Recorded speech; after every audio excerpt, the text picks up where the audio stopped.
Comment obtenir le secours d'Allah Azza wa Jal? La communauté musulmane ne sera secourue et n'obtiendra la victoire que lorsque les musulmans reviendront vers la religion. Lorsqu'ils délaisseront toute forme de polythéisme, ainsi que les innovations et les grands péchés qui sont la cause de notre faiblesse et de l'humiliation que nous subissons. Nous ne retrouverons notre grandeur que par le suivi de la voie du messager d'Allah, Muhammad sallallahu alayhi wa sallam, et des pieux prédécesseurs. Comme l'a dit l'imam Malik rahimahullah, les dernières générations de cette communauté ne pourront être réformées que par ce qui a réformé ces premières. Allah Azza wa Jalla nous dit donc dans Sourate Muhammad verset 7, « Ô vous les croyants, si vous secourez Allah, alors il vous secourra et affermira vos pas. » Pour bien comprendre ce passage, frères et sœurs en Allah, l'imam As-Sa'di rahimahullah a dit: si les croyants, s'ils secourent Allah par l'accomplissement de sa religion, la prédication, le djihad légiféré envers ses ennemis et par le fait de rechercher par cela le visage d'Allah, la sincérité, alors Allah les secourra et affermira leurs pas.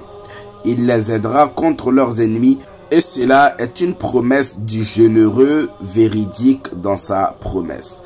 Allah Azza wa Jalla nous dit dans Sourate Ar-Ra'd verset 11, « Certes, Allah ne modifie pas l'état d'un peuple tant qu'il ne modifie pas ce qui est en eux-mêmes. » Le prophète sallallahu alayhi wa sallam nous dit dans un hadith rapporté par Abu Daoud numéro 3462 et authentifié par Cheikh Al-Albani: lorsque vous pratiquerez la vente à l'Aïna, que vous attraperez les queues des vaches, que vous serez satisfait de l'agriculture et que vous délaisserez le djihad, Allah fera s'abattre sur vous une humiliation qu'il ne retiendra pas jusqu'à ce que vous révéliez à votre religion. Pour mieux comprendre ce hadith, il s'agit d'un type de vente interdit dans lequel il y a de l'usure. À ce qui concerne le numéro 2, les 3 premières choses mentionnées montrent le fait de se satisfaire de ce bas monde et de courir après ses bienfaits éphémères.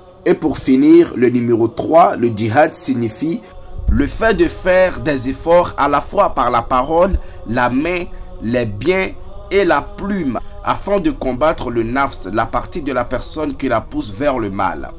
Et en combattant aussi les pécheurs, les innovateurs, les hypocrites et les mécréants dans le but que la parole d'Allah Azza wa Jalla soit la plus haute. Le prophète sallallahu alayhi wa sallam nous dit dans un hadith rapporté par Abu Daoud, numéro 4297 et authentifié par Cheikh Al-Albani: les différentes communautés sont sur le point de se regrouper contre vous, comme se regroupent les gens qui mangent autour d'un plat.